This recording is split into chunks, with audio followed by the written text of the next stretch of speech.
Kepala Badan Meteorologi, Klimatologi, dan Geofisika atau BMKG Dwi Korita Karnawati mengungkap adanya potensi gempa megatrust di wilayah selatan Jawa.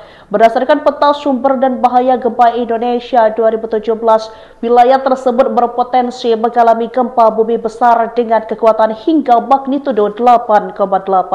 Terbaru, dukun Bali bernama Gus Robin belum lama ini terawang gempa megatrust.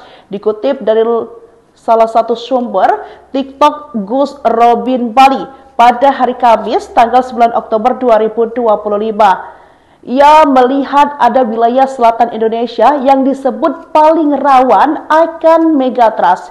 Tinggi gelombang tsunami tersebut menurutnya bisa dari 22 hingga 30 meter dan menuju daratan.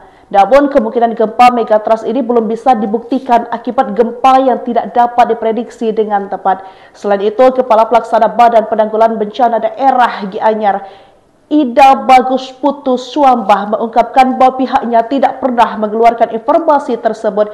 Kami minta agar masyarakat tidak mudah percaya dengan berita yang ada di sosial media agar tetap tenang dan beraktivitas seperti biasa, ujarnya. Namun katanya gempa memang tidak bisa diprediksi. Karena itu pihaknya tetap melakukan berbagai langkah antisipasi untuk meminimalisir korban jika terjadi gempa.